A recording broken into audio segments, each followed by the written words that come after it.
What's cracking, guys? Welcome back to yet again another episode of the Honda Recap. I wanted to cover a few things like California's exhaust law. I wanted to do a little update after the video I made earlier this week. Right-hand drive Kev finished his car. Their all-wheel drive CRX by Dana might be running right now. And Zosh went to his first car meet with Christina. Let's get in this.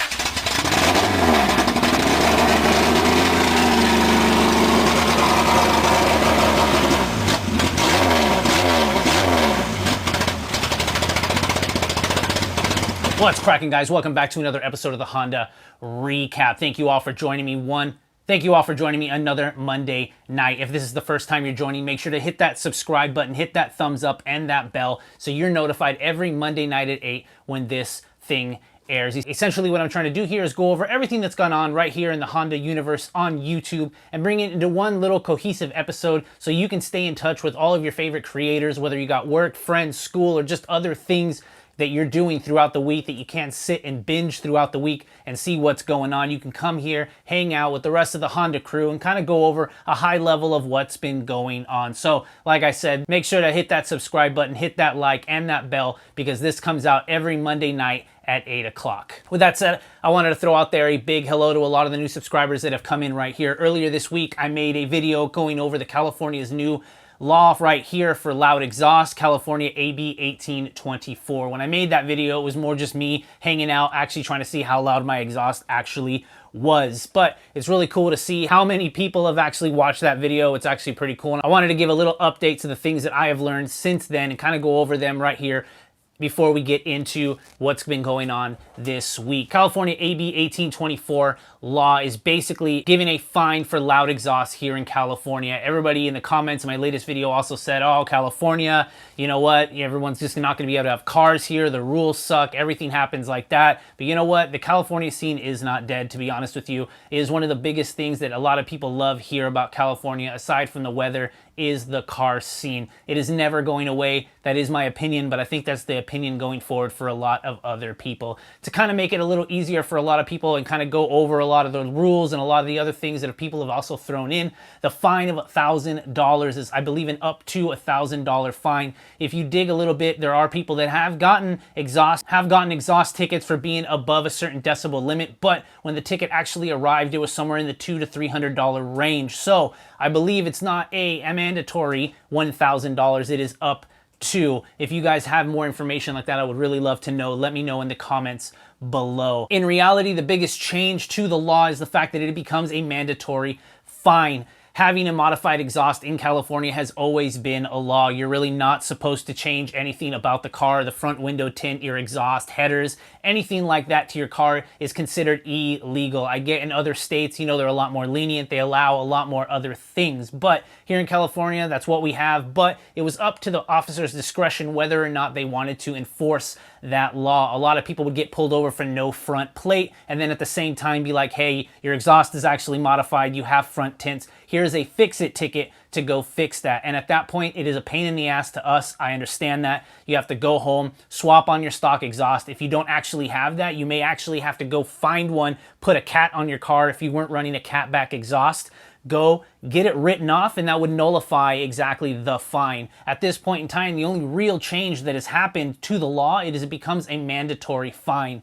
But I would like to say that when you actually get pulled over and they give you that yellow piece of paper that they make you sign at the dotted line, the majority of the police officers are going to tell you you are not admitting to any faults. This is just you accepting the fact that you will take this to the ref, to court, to traffic court, wherever it is that you need to go to dispute that. They basically pulled you over for a reason and they've written it down on that paper. So, like I said, when you sign that paper, it is not an admission of guilt. It is basically saying, yes, I will go take care of this. As people have stated, it becomes a mandatory fine, no longer a fix-it ticket for exhausts. So that is a thing right now. So a lot of people are freaking out and kind of don't really know what to do. But I also stated in my video, and I also am a firm believer that if you're driving on the street, not acting like a hooligan, revving all of the time, your chances of getting pulled over are a lot lower. But let me know in the comments below what you guys actually think. I believe Southern California, this law is actually being pushed a lot harder. I haven't heard too many things going on here in Northern California or the Bay Area, but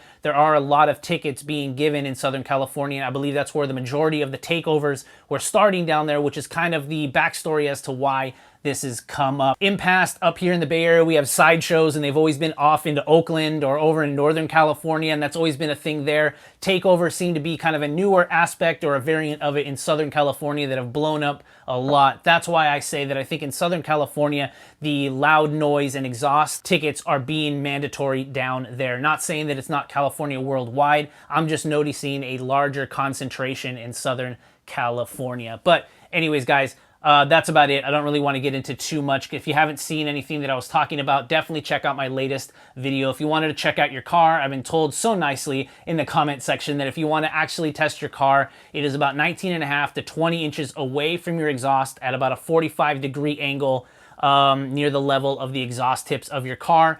In neutral, free revving to about 2,500 to 3,000 RPMs. You should be below 95 decibels. That being said, 95 decibels is actually not pretty high, but not too bad. I believe it's now WeatherTech Laguna Seca racetrack is about 92 decibels for you to be actually on the track. So track cars are actually hitting 92 decibels, and that's actually the limit to be on that specific track. So there is, you know, a general aspect of how loud 92 to 95 decibels is. But if you guys want to check your own exhaust out, that's actually how you officially should do it. And as far as anything else, the only real change to the law is the mandatory fine at this point. But don't give in. If you get a ticket, absolutely do everything you can. Go to court, fight it, because it's kind of like, you know, come on. You don't really need to be taking our tax money like this. We don't really need tickets like this. You want to get the front tints and the front plate and then throw on the exhaust and things like that. Those were all fix-it tickets. They should continue to be fix-it tickets. But like I said,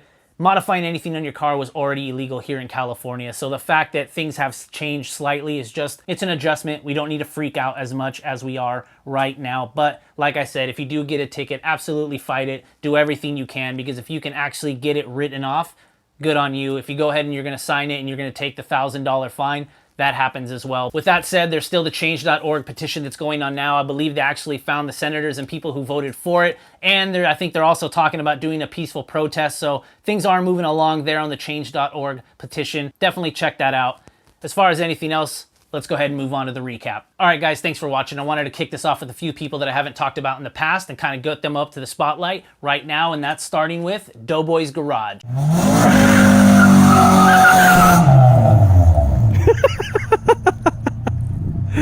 Oh, well, at least it did something.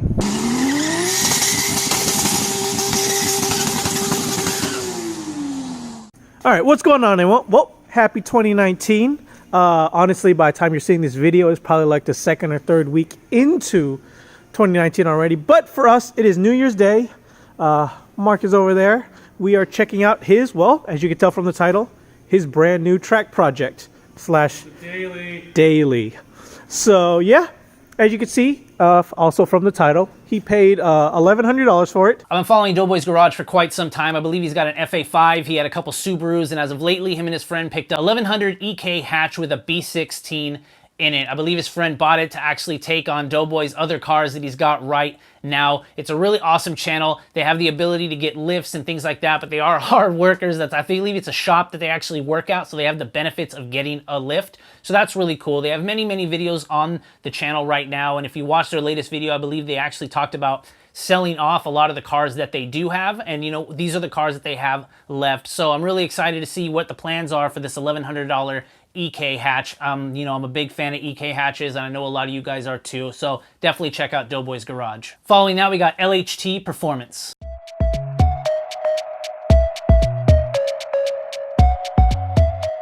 All right, 92 Civic hatchback known as the EG Civic here. This is a car we built a couple of years ago. This is an engine I built several years ago. It's a built B17A, which is the slightly higher stroke B16A. It's known as a square motor. Very good high revving motor. It's built with forged pistons and rods. It's got a port flow cylinder head, valves, springs, retainers. And this turbo is a turbo kit I built several years ago. It uses a precision turbo. I don't remember the true specs of it, but it uses a cast manifold that we used a A while ago it was AC friendly. Recently the AC was taken out of this car because it's going to the next level. Last time I dynoed this car, I think it made 470 to the wheels. LHT is out there in Florida. They've been known to do a lot of installations of supercharger and turbo kits for S2000s, but the owner of the shop is actually a big Honda guy, and in the latest couple videos you've been watching, they had a B17 Turbo Civic in the garage that they did a lot of work to, and now it's, I believe, back getting an upgrade to the turbo. It's really, really cool to see these kind of garages, not specifically specializing in Hondas, but knowing that the owners and operators of the shop actually are Honda people at heart. So I really love the fact that they take the time to build these kits, to enjoy these cars, not only the S2000s, but old Civics as well. So if you're really interested in watching other shops like PFI and things like that, LHT Performance is absolutely a channel you should watch because there's a wealth of content and it's definitely something we all enjoy. Following that, we got Galeri Kereta. Okay, selamat petang semua. Kali ni kita bernasib baik dapat interview member kita orang daripada Bangkok kan, untuk event IAM kali ni. So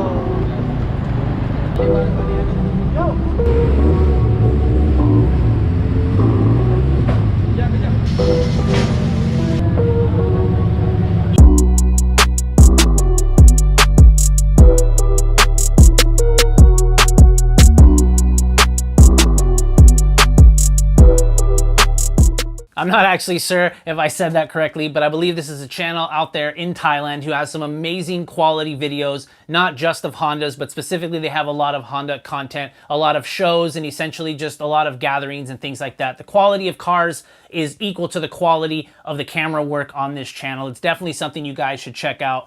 To be honest, I can't understand a lot of what they're saying, but I do see a lot of the parts on the car and just the detail in every single one of these vehicles. So definitely check out this channel. I really enjoy the fact that, you know what, they just show you from hanging out with people to just the quality of cars. I cannot say that enough. To these DB Integras and Civics that they just come out of nowhere with. All right, guys, with that said, let's get into what's going on right now with some people that we have talked about in the past, and that is starting off with Steven Ocasio. A lot of you know that he's been dealing with a lot of grounding issues with his car. It's left him stranded. He's figured it out. But in this latest video, I think he finally figured out what's going on. He got an awesome ground kit for the car. This should eliminate all of the problems in his 300 horsepower turbo EK coupe. So I'm really excited for that. In this latest video, he actually gives us a cool POV driving around videos. These are always awesome because it's really great to see just music, driving, the gauges, and you out there having fun in your car, man. That's why you built this car, to go out there and have fun. So thank you for bringing us along in this latest video. Following that, we got Dana, Young Static, officially hitting 50,000 subscribers. That's insane, man. Congratulations to you. It's an amazing milestone. And with that, I caught at the tail end of putting the fuel system into the all-wheel drive CRX.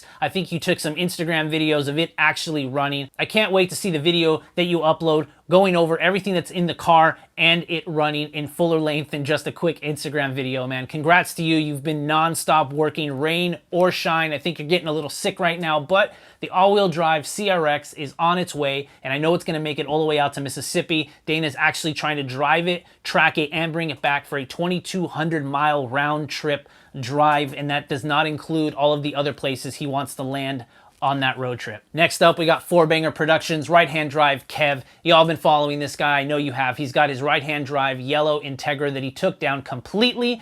Didn't want to get rid of the chassis, cleaned up all the cracks, all the paint, the engine bay, and everything. It showed you how to build a 300 horsepower NA K24 build, and this was super awesome. If you've been following Four Banger Productions, I know a lot of you have. The cinematics that he goes through to make the videos is impeccable, and this latest video is exactly one of those. Watching from, you know, the beginning to the end of getting his Integra running is just insane. The dedication that you've put into this car and the quality of all the parts that you've used is amazing. I can't wait to see it in shows. Hopefully you bring it out here to the West Coast. I'd love to take a look at it. Speaking of the East Coast, we got Zosh taking Christina to her first meet as of now, right there, Clean Culture in Florida. But it's been, you know, a road that you've needed to just get through. In the latest couple episodes, he's been showing you what he's gone through, getting new suspension in the front of the car, having to change a lot of bushings, getting a bunch of stuff. I think he lost a bolt or something stripped, you know, just typical Zosh stuff, but that didn't stop him. This guy has been putting out videos every single day,